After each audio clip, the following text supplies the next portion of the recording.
Hey, I'm Steve Minotti here in Hubbardston, Massachusetts at Restorations by Rick with a 1982 Studebaker Avanti II. Now remember that the Studebaker Avanti was built by Studebaker in 1963 and 64, but in 1965, a former Studebaker dealership owner by the name of Nate Altman purchased the rights to the Avanti name and continued making Avanti IIs right up through 1991, maybe even more recently than that, but for sure 1965 through 1991. And they had Chevy engines, 327s, 350s, even 400s in later years. The late 69, 70, the big 400 came along. No big blocks.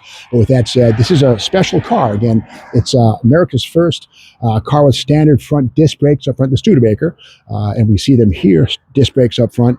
And this has aftermarket wheels, but again, the big thing about the Avanti was a fiberglass car. Of course, Corvette, the Darren was also fiberglass, but the Avanti was also fiberglass construction, made by a company called Molded Fiberglass Company of Ashtabula, Ohio, or MFC. And Studebaker and Avanti bought the bodies from MFC in finished shape, but they still had to be painted and final assembled. And we'll come around here. Let's look at the engine. Now, these would have had the original Avantis, a 289 V8 Studebaker engine with a 4-barrel, dual quads in some cases, or a supercharger. But this one here has the Chevy 350, which is more typical of the Avanti IIs. And aluminum intake, and of course, a lot of General Motors components, the air conditioning unit there.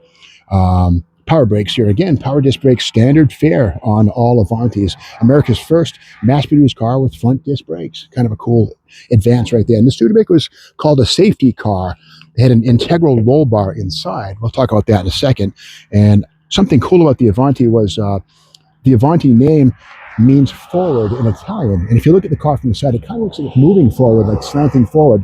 And again, designed by Raymond Loewy, who did a lot of great designs for Studebaker, including the Avanti. They rented a house in Palm Springs, California for about a week, and Loewy and his team actually designed these in, I guess, a week, maybe 2 weeks, something like that, but a groundbreaking design. Beautiful car in many ways. Early cars had round headlights. Later ones had square ones in 1964. And of course, the Avanti IIs always had the square headlights. And coming here to this side, and if you're a model builder like me, this is kind of cool. This is an original Aurora Avanti model kit, 1/25th scale, beautiful box art in there, and we can see inside a really nicely detailed kit, opening doors, opening hood, and molded in sort of a tan plastic right there. And Aurora, they're very well known for some of their highly detailed drag racing models. And of course, the Avanti was a really good example. AMT also did an Avanti in this period of time, same stuff, but the Aurora is a little more detailed. I prefer it. The Avanti, this one is supercharged. The instructions are kind of cool, and it spells everything out inside. Illustration, so if you're a kid, you learn how the car goes together using this instruction sheet, building the model. Kind of a cool deal.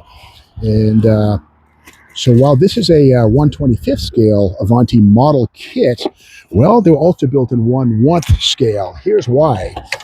This is a full-page ad from Avanti II, and it says here, the body is ours, the rest is yours.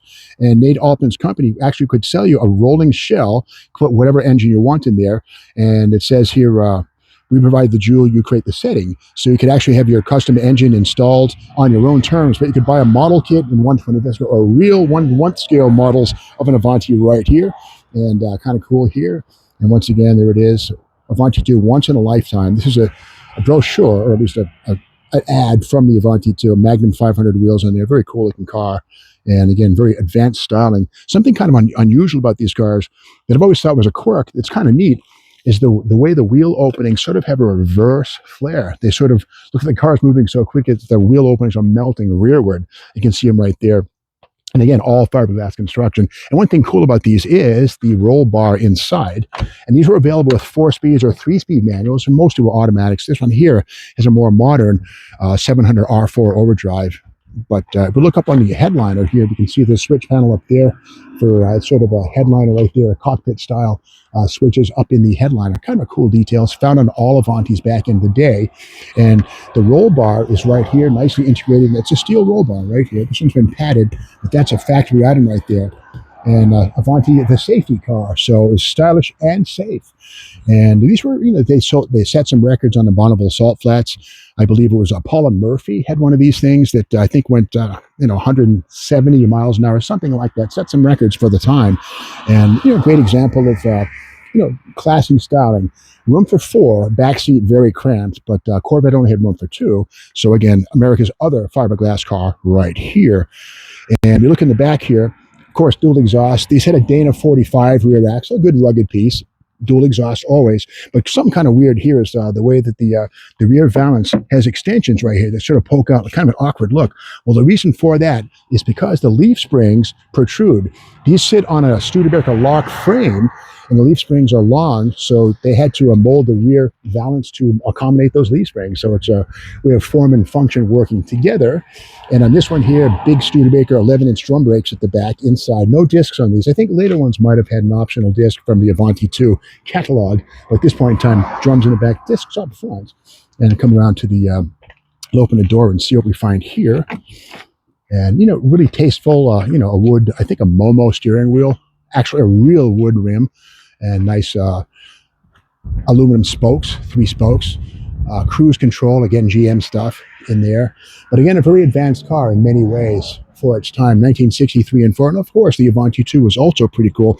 Later Avanti IIs were based on Chevy Camaro chassis with the sort of Gen 3 Camaro underpinnings, and sort of the torque arm and coil springs in the back. So they kind of evolved the design. I think even square headlights. There was even a Avanti II convertible for a little while. I think there's a 4-door custom that was shown, not for production, but so the Avanti, being a fiberglass, was easily modified and customized. But this looks like a custom car, but it's actually, Raymond Loewy's design, courtesy of Studebaker. Now the hope was that they'd sell 20,000 a year on these things, but the reality was maybe 6,000 of these were made in 63 and 4. And after that, Nate Altman did the Studebaker Avanti II from 65 through 1991. And I would say probably another 7 or 8,000 or more possibly exist. And again, those two were kit cars, sort of assembled from parts from other places. But again, a nice example of the Avanti II.